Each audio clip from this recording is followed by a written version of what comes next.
Lavelle. Ambitious, but brilliant! I don't believe it! I swear I do not believe it! And they are back on terms!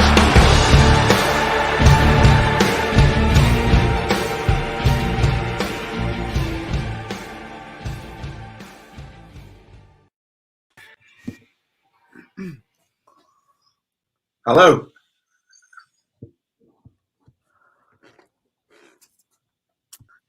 I think Matt's sound's gone. It looks like it, doesn't it?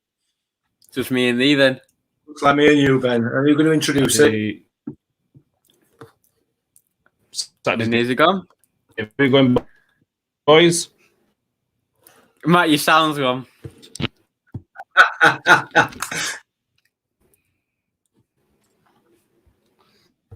Is it just me that's all right? I guess it's just me then. Oh, I can hear you now, Matt. I think. Speak.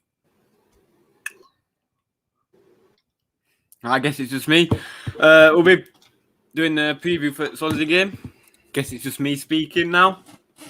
Can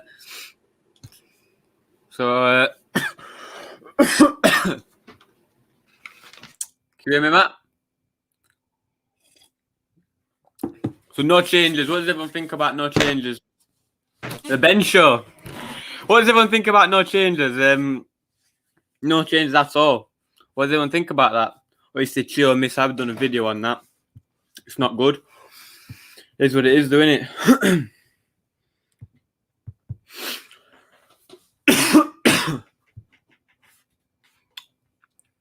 Everyone getting comments. What does everyone think about the no changes? It's interesting, isn't it?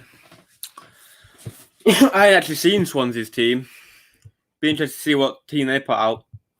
See if we can try and combat that. Hello, I'm back now, thankfully. Oh, yeah? We lost Matthew. That seemed to go really well, that intro, anyway. Yeah, I was just speaking to myself. Oh, that's all right, then. So, Chris RUFC put glad Crooks is okay to start. I agree. It was a calf injury, weren't it? That kept him out. I'm not sure. Either way, I think he's obviously got over that, hasn't he? So that's the main thing. So a couple of bits of news on the transfer market today. Before we start looking at the game, Adam Thompson has Miller's on a permanent deal. Oh, hello, Matt. Glad you could join us. We had some internet issues. Yeah, great start, wasn't it? Yeah, just looking at the transfer news with Adam Thompson going, and obviously Curtis Tilt as well out on loan until the end of the season, back to Wigan. So do you want to start? Shall we start all over again? It might be best. Yeah, go on. Have you gone through lineup? Not yet, no. Okay, so we'll start with lineup. It's unchanged. Blackman in goal, Sunday, Harding as your wing backs. Hickway, Wood, McDonald as your defensive three, Wiles, Lindsay, and Sean McDonald as midfield three with Crooks behind Smith. And as you mentioned, Mick, Curtis Tilt's gone away to Wigan, and Ad Thompson has also gone to Leyton Orient.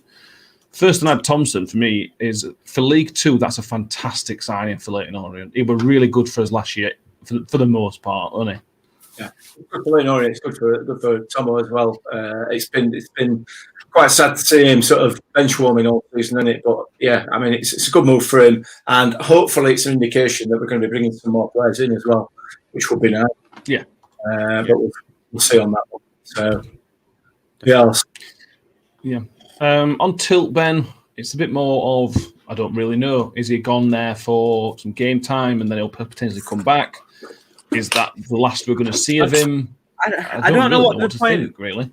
I don't know what the point of him bringing him back was. If he's going to send him straight back out, because he knew Robertson was coming back today. I can't hear Ben. Okay, Mick. While Ben sorts his microphone out, what do you think about Tilt going? Ben is talking, so yeah, it's a difficult one, isn't it? Like Ben's just said there, I'm not sure why they brought him back, to be honest. But I was going to say, yeah. Can you hear Ben then, Mick? Brought him back. I'm not sure why they brought him back, Okay. but Don't know what's happening then. yeah, it's a weird one because It's a really good start, this. it's a weird one because Okay, so we go. Sorry to interrupt you, Ben. I can't hear you, mate. it's all right. Hang on. It's all right, mate. Don't worry about it. As I was saying, it's a bit of a weird one because they haven't brought anyone in. They knew Robertson were coming back, so I'm not really sure why they brought him back if you knew Robertson were coming back. So it's a weird one, isn't it, Mick? It is. But maybe it was just a bit worried a little bit, perhaps, that just to cover for any potential injuries. But he's got to get that squad number down to 25 and leave some spaces for hopefully what will be some incomings. So, well, Chris has put in comments. Do you think we need 2 in now? I don't think we need 2 in. I think probably need 1 more in. Yeah, 1 more squad player. We're not. We can't keep playing the same team every game. It's not good. They need a rest, so I don't think we need 2 in. 2 would have been nice, but I think 1's probably enough. But if he wants to bring 2 in, I ain't got a problem with that. Yeah, it's we'll have to wait and see. I mean, we're talking about an attacking midfielder, aren't we? Probably as cover for Crooks. So we'll have to wait and see. Can you hear us now, Matthew? I can always hear you, Mick. I can finally hear Ben. Perfect. The great news. I do love listening to you, Ben, to be fair. So, Thank you. So I assume you were talking about signings. Do we need 2 in? I think I caught what must be saying. I think you said we need 1 in to cover that sort of Crooks role, don't we? Yeah, we do. Yeah, absolutely. No. A shame that Sadler's not in the squad. There was talk he might be in this week. I do wonder a bit if because Chio he's got delayed. I wonder if that's put second thoughts in Warney's mind about slowing up his way back into the team, Mick. Yeah, possibly. I assume that he just doesn't want to rush him anyway. I think the talk was that neither Chio nor Sadler would have been involved today anyway, and the Derby game on Tuesday was going to be the earliest that they were back in the squad, in the matchday squad. So hopefully we'll see him on Tuesday on the bench, and hopefully by then we might have brought somebody else in. Aaron Jarvis is just saying, what position do you think we need to be upgrading on? I don't know whether we can upgrade at the moment. It's a question of filling a bench in it and having enough players, enough strength in depth to be able to bring somebody on like for like in the positions that we're or in the formation that we're playing at the moment. So it's going to be a difficult one. But like I said, I've said a bit since. I think they're talking about an attacking midfielder. That's what they're hoping to bring in. So fingers crossed. You never know, do you? We'll have to wait and see. But we're leaving it late. Yeah, but I think we've already talked about it's the last transfer window and this transfer window are one of the strangest transfer windows there has been since transfer windows existed. The fact it's because COVID had such a ridiculous impact on money, so there's no money going around. Then they've obviously extended the bench to extra 3 players on the bench, or extra 2 players on the bench, whatever it feels like about 50. Yeah, It's 2 in it, I think. It's 2, yeah. Which means other clubs are less likely to let go players that they would have likely let go in August when it was just a 7-man bench. Yeah. So it's just thrown all these different roadblocks up. Other clubs who have got reasonable money have been able to early business. Look at Preston. They've signed quite a lot of players. But I think they've signed 5 or 6 players in the January transfer window. That's a lot of changes in a January transfer window. That's much more than I would want. 1 or 2, maybe 3 signings at the most in January for me. Yeah. You're meant to sort of top up your squad, not have a complete revamp. Yeah. And I think that's we've done quite well. Maybe that's an indication that Preston are clearly not doing as well as they expect to be doing. And to be fair, you can't expect anything in this league. So maybe it just says something more about that them as a club than it does about anything else. They've got high expectations, which is not a great place to start, to be honest. You have high hopes, but expectations in football is a stupid thing to have, really, isn't it? Well, it is, isn't it? Yeah. You know what I mean? Because you just never know. You never know. COVID comes along, and all of a sudden, you've got half your team self-isolating, and well, whatever. Yeah. So, on to today. As far as we know, Barley's are still off self-isolating from what Warney said. that's why he's still not in the squad. But he should be back on train on Monday, which means he should be back playing, hopefully, at least in the squad on Tuesday for a huge game against Derby County. Ben, unchanged lineup today. We've talked a lot recently about should he be changing the team after a big win or a win. Yeah. Against Derby, we won. He didn't change anything against Stoke, and we went on to draw 3-3, a good result. We won 3-0 midweek, and he's not changed anything now. Are you happy with that? Do you think that we could have done with a bit of freshen up wearing him out? It was only realistically a 2-day gap. What do you think? I don't know. I think he needs to, because look, the schedule, like we've said many times, it's the 30th of January recording this. The February, he's 2 days away, I think. I might be stupid. Yes. But anyway, it's a shortest month. Yeah, we've got the most games in it. Like I said, 7 or 8. I think it's ridiculous. So he needs to switch the team up, because he can't keep playing the same team. He's not going to have any rotation in it. Yeah. So I don't know. I'm happy with it because he plays well, but you've got to think about players' well-beings. There's only so much you can do, a physical human body can do in a season. Yeah, I agree. Will Daniels on the comments back on the transfer stuff. Sensible business to lose Tilt and Thompson because we have enough cover at centre back. I agree with that. If any of the three get injured, it's not really a problem. Harding can always come in and do a job there. There's others that can do jobs there if needs be. We had effectively six defenders for 3 positions, which were a bit unnecessary, really. Yeah. I imagine Tilt was on reasonable money. Thompson, I would have been surprised. So he came from Buried into, so I don't think it would have been much. But at the same time, it gets money off the wage bill that we didn't need there in the first place. Yeah. And like I says, central attacking midfielder is all we are away from being a basically complete squad. Yeah. Players for at least every position. We've got 3 strikers for at the minute 1 position. We've got 4 or 5 central midfielders because Crooks can play in as well for 3 positions. Plenty of cover in each wing back area now that Giles has come in. We're looking. Yeah. It looks quite a well balanced squad now with injuries coming back. Yeah, it does. It does. I thought that last comment there, that last sentence about sorting out a cam, were about us getting ourselves sorted. Maybe in post-match show we might be a little bit better off. I don't know. What question? Central attacking midfielder. Yeah, it's a well balanced squad, isn't it? It is very much so. Very much so. And the performances over the last 4 or 5 games have shown that. You don't change a winning side unless you're starting to get niggles and injuries. They're playing well together. They're performing exceptionally well. The amount of effort and work that's going in every game is phenomenal. So I think he's done the right thing, and I think he'll continue to do it while ever we can. I think while ever the performances are up there, I don't think there's any need to change. So yeah, it's a tough game today, Ben. Though we come up against second in the league. Swansea City. They need to win. Having Bournemouth lost yesterday, it's a chance for Swansea to pick up 3 points and sort of kick on a little bit. They'll give you their lineup now. They have Jan Dander in goal, Jamal Lowe. We're not in the right order. Andre Ayew, Jan Dander, yeah. Oh, I thought you said Mandander. No, no. Are you still playing? I don't know. I think it's somewhere in France, probably.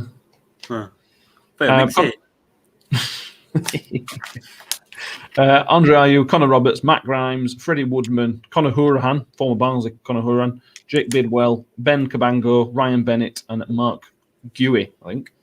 Some interesting names in there. Obviously, Ayew. Hourihane's a very, very good player. Yeah. Very good player.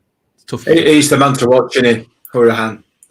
He's obviously been playing very well at Villa when he was playing. Well, I'm surprised to see them let him go, but Villa have always had ideas above the station. They always think they're better than they actually are, don't they? You know what I mean? Well, they do, don't they? You know what I mean? They brought Ross Barkley in, and I've Ross Barkley over Conor Hourihane. Yeah. But if there's a player who was at Barnsley and when Villa were in Championship, then Swansea have got a very good player in him. Yeah, it's all right when you can afford to pay these players, isn't it? Well, you know what I mean? Well, allegedly afford to pay them, but afford to be able to afford to pay them. Who knows, do you? You know what I mean? But this is what we're up against in this division, aren't we? We're up against big spending clubs with massive budgets and massive players in inverted commas. You know what I mean? In their own lunch times, anyway. But you laugh.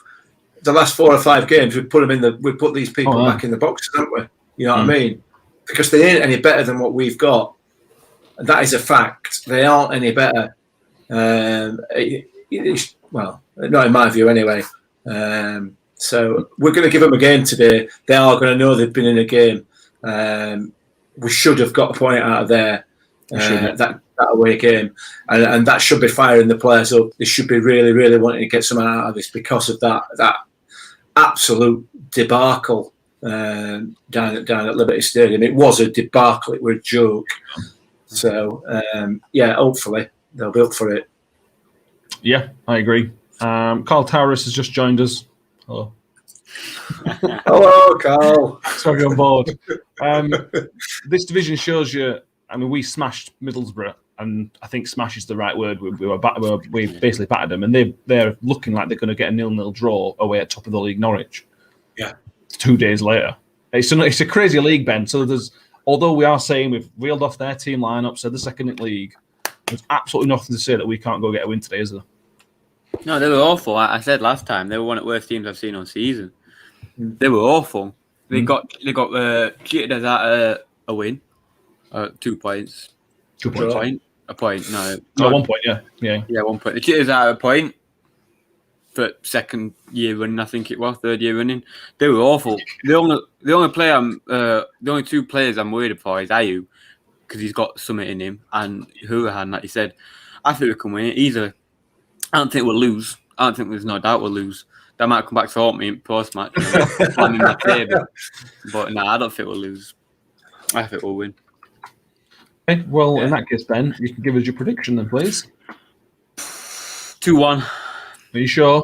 I'm 2-1. 2-1. That's it. Michael? Well, I'm not going to change mine from the podcast like Ben has, obviously, because unlike Ben, he has changed his mind. I can't remember what I said on the podcast. You said 2-0, sorry, to us. You did. Which, that's what I thought when you said it. I'm with Ben on this. They are probably the worst side I've seen this season that we've played when we played them at their place. Second only to Stoke, who are also one of the worst sides I've seen us play all season when we played at their place. Much like Stoke, Swansea are not a high-scoring team. It's the odd goal here and there.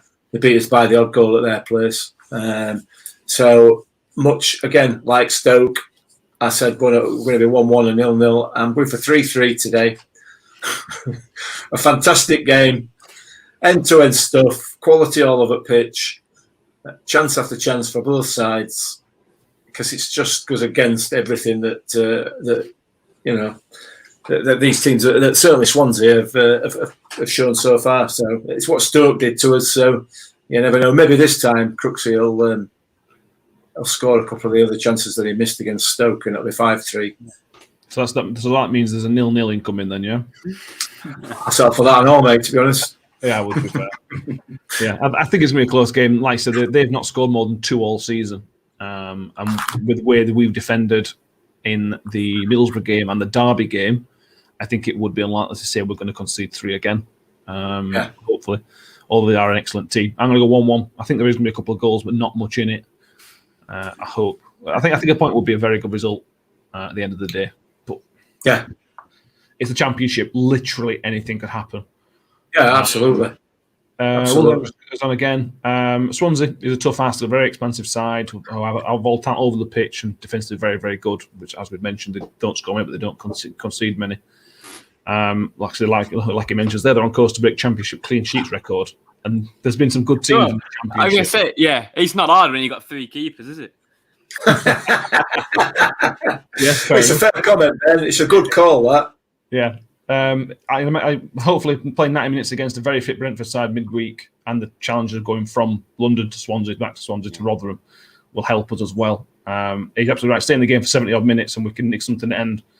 Against teams like this, unless you blitz them in 10 minutes, which is unlikely, it's about staying in the game, keeping it low, like we did with Bournemouth. No, we didn't go on to win that game, but it's about staying in the game, pushing them as hard as you can for as long as you can. And then it just something bounces your way. They did it against Preston, didn't it, when we beat them quite late on? Similar. Yeah, absolutely. absolutely. Yeah, definitely. Chris Millward, I hope this doesn't happen, but with the choices being field a team that will tie in the later stages of the game or change it and lose fluidity of the team, we will start to fade. I think that's potentially an issue as well, Ben. Yeah. It's our substitutions I'm not saying under one year as a whole, but this season have not had a positive impact. I can't really think of a positive impact. We've had some substitutions. We've got no players, though, have we? Really, at the minute. We have now. Not 2 weeks ago we didn't. I think I agree with that. We start the same team, so I think they will fade because Crooks had COVID. We think. I think some of the others probably had COVID. So I think we will fade. But yeah, Flodler's on bench. Be nice to see him play. Yeah. But I don't know. I want Giles to come on. I think he can make a real impact off the bench. But I don't know. It's hard to know, innit, when you're not training who he's going to bring on. I think looking at that bench, one is obviously been listening to the podcast because he's taken a nod from Ben there and put 2 keepers on bench. Yeah. So maybe we are going to play 2 keepers. Who knows? But that's a bit of a strange move for me, that. But I don't know whether that's just to make numbers up, or whether he's going to bring one of them on as a centre forward. If we're losing 2-1 in the 85th minute, then you put Blackman up top because he's massive. Yeah. Put your answer in goal. Why not? Sounds like a plan. The only area which we've talked about before today is we are a little bit short if and when we need to change midfield, which we will, because there's no way Sean McDonald will be able to get 90 minutes. What happens then? We'd have to change the system, wouldn't we? Yeah, possibly. But we've not seen Joseph soon operate in the central midfield area, have we? I don't know. Maybe he can, maybe he can't. I don't know. Maybe he'll just drop it into a 4-4-2 then. We'll have to wait and see, won't we? So it's just. I mean, we know it's going to be a tough day. Is the bottom line? It's going to be a tough game today. So fingers crossed we can come out of it with a draw or even a win. There's a bit of, I don't know. I don't think this is. I might be proved wrong here, and I don't really want to shoot myself in the foot or anything like that. I don't think this is going to be as tough a test as it was against the likes of Norwich and Bournemouth, and particularly Brentford. I just don't. But I'm basing that on the little that I have seen of Swansea this season. So we'll wait and see. But we are good enough. We have got enough in this squad to get a win out of today, to come away with 3 points. So. I agree. So, anything else you want to add before we go and get ready for the game? Just looking elsewhere, Derby have got Bristol City at home today, which is going to be a tough game for them. But Bristol City aren't exactly pulling up any trees, are they? Forest have got Barnsley at home. So Barnsley could do us a favour with a bit of luck. And then the other one is the sort of West Midlands derby, Birmingham Coventry. A win for us today and a defeat for Birmingham would take us above Birmingham, who are currently sitting in 16th, aren't they? I mean, it wouldn't take us up to 16th necessarily. 19th. 19th. They're 19th, are they?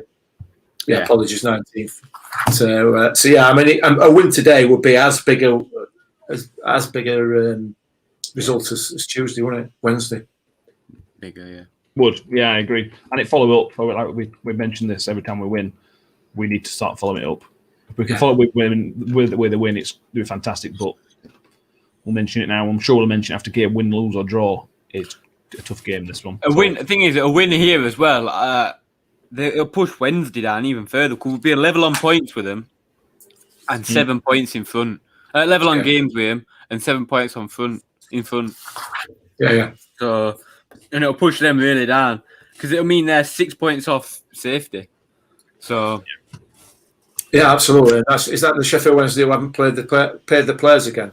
Yes. Yeah, they've got problems under them, bless them. What a shame. They paid someone. They paid something like everybody, all the players that earn less than $7,000 a week have been paid. Anybody above that has not been paid above that $7,000 wage or something really pointlessly complicated. Yeah. One of the quick questions would be, and this is maybe one for the podcast, is how have Derby managed to afford to pay the players all of a sudden? Who says they have? Well, it wasn't announced wasn't announced straight away, was it? So anyway, we are going to wrap up and say thank you to everybody for getting involved. We'll be back here. We're going to be from about 5:15 is the plan for the post match. So get involved then as well, because I'm sure there's plenty to talk about. Our games at this level tend not to be boring, so I'm sure we'll have plenty to talk about at that time. Get involved on here, Twitter, Facebook. Subscribe on YouTube. We did a little Chio Ogbene discussion about his injury. So if you haven't already watched that, go over to YouTube and watch it. About 5 minutes before kickoff. And subscribe to the YouTube channel if you haven't as well. Mick, Ben, it's been lovely speaking to you, other than the gremlins bit at the start. But very professional, to be fair. Well, you know. We'll see you all post-match at about 5:15. So cheers, guys. See you very, very soon. Pringle looking towards Odegaard. Ravel, ambitious.